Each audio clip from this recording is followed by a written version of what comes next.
ஸ்தோத்திரம். எனக்கு கொடுக்கப்பட்ட வேத பகுதி கடவுளின் அழைப்பை ஏற்ற தெபோராள். உலக வரலாற்றிலேயே முதல் பெண் போர் தளபதி தெபோராள் தான். முதல் உச்ச நீதிமன்ற நீதிபதினு கூட தெபோராளை சொல்லலாம். வேதத்திலேயே கூறப்பட்ட ஒரே பெண் நியாயாதிபதியும் கூட. அதிகமாக தீர்க்க தரிசனம் உரைத்த பெண் தீர்க்கதரிசி. பொதுவாக பெண்கள் அந்த காலத்தில் குடும்பத்துக்காக முழுவதுமாக உழைக்கிறவங்களாக தான் இருப்பாங்க. ஆனால் தேவனால் தெரிந்து கொள்ளப்பட்டா எந்த காலமாயினும் அவர் அழைப்பை ஏற்று கீழ்ப்படிஞ்சு போனால் பெண்கள் செல்ல முடியாத இடமான போர்க்களத்துக்கு கூட வழிநடத்தப்படுவாங்கங்கிறதுக்கு தெபோராள் ஒரு எடுத்துக்காட்டு. சிசேரா என்ற சேனாதிபதி ஒருத்தன் இருந்தான். அவன்கிட்ட 900 இரும்பு ரதங்கள் இருந்தது.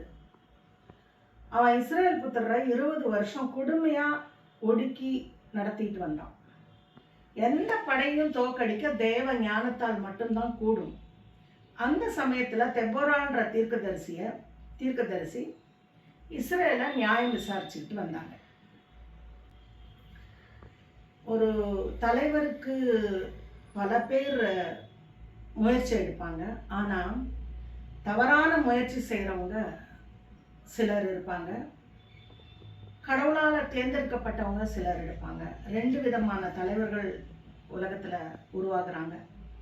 அது தவறான முயற்சி செய்து வந்த தலைவனா இல்லை கடவுளால் தேர்ந்தெடுக்கப்பட்ட தலைவனா அப்படிங்கிறது அவங்கவுங்களுக்கு மட்டும்தான் தெரியும்.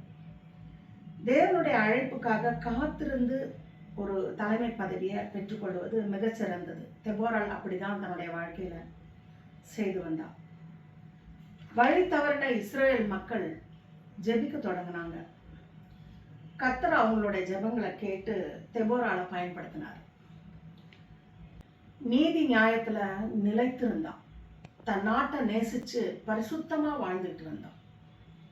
அவள் கர்த்தரிடத்தில் வைத்த விசுவாசம் யாருக்கும் இல்லாத துணிச்சல். போர்க்களத்தில் போய் பெரிய படை வச்சிருந்த சிசேராவை எதிர்கொள்ள மக்களை தூண்டுற அளவுக்கு அவளுக்குள்ள தைரியம் இருந்தது. அவளும் போர்க்களம் போனான். இடையில தீர செயல் செஞ்ச யாகேலையும் பாராட்டினான். எப்பொழுதும் இஸ்ரேல் மக்களை கர்த்தரை பாடி கீர்த்தனம் பண்ணான்.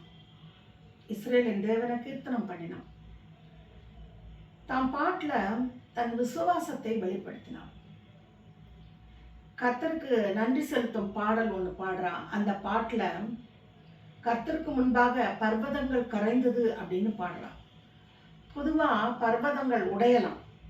உடைஞ்சா கூட சில துகள்கள் மிச்சம் இருக்கும். நியாயாதிபதி 5:5 சொல்லப்பட்டிருக்கு. கர்த்தருக்கு முன்பாக பர்வதங்கள் கரைந்ததுன்னு சொல்றான். அப்போ இருந்த இடம் தெரியாம, அந்த மலையே இருந்த இடம் தெரியாம போகுது. நம் பிரச்சனைங்க கூட இருந்த இடம் தெரியாம கரைய பண்ண ஒரே ஒருத்தரால தான் முடியும். அது கர்த்தரால தான் கூடும். இந்த சிசேராவை தோற்கடிக்கிறதுக்காக வானத்திலிருந்து யுத்தம் உண்டாயிற்று அப்படின்னு அதுல எழுதப்பட்டிருக்கு. நட்சத்திரங்கள்லாம் பாதம் மாறி போய் சிசேராவுக்கு எதிராக யுத்தம் பண்ணிச்சான். இஸ்ரேலோட தாய் தெபோராள் வழிநடத்தினா அந்த படையை. உண்மையான தாய்மையோட தம் மக்களை நேசிச்சான். இவ்வளோ டிஜிட்டல் வேர்ல்டில் இன்னும் இவ பெண்தானேன்னு சொல்கிற மனிதர்கள் ஏராளம் இருக்கிறாங்க. அப்போது எவ்வளவு சொல்லி இருப்பாங்க தெபோராளை பார்த்து. கர்த்தர் எனக்கு பராக்கிரமசாலிகள் மேல் ஆளுகை தந்தார் அப்படின்ற பாட்டை பாடுறான். பெண்ணுன்னா பலவீனமாக நினைக்கும் இன்றைய சமுதாயத்தில் எத்தனை ஆயிரம் ஆண்டுகளுக்கு முன்பா பராக்கிரமசாலிகள் மேல் ஆளுகை தந்தார் அப்படின்னு சொன்னான். கர்த்தர் நினைச்சா ஆண் என்ன பெண் என்ன, ஒருவனுடைய வழிகள் கர்த்தருக்கு பிரியமா இருந்தால் ஒரு பெண்ணை உயர்த்தி இஸ்ரவேலின் தாயா மாற்ற முடியுது.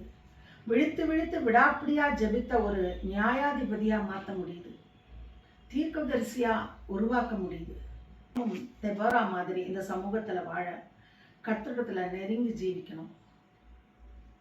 இது கர்த்தருடைய சித்தமாய் இருந்தால் பெண்கள் உயர்த்தப்படுவது உறுதி. ஆமென். ஜெபம் செய்வோம். அன்பின் பரலோக தகப்பனே, உம்முடைய ஆசீர்வாதத்தினாலே ஒவ்வொரு நாளும் கிருபையாய் கடத்தி கொண்டு வருகிறோம் சாமி.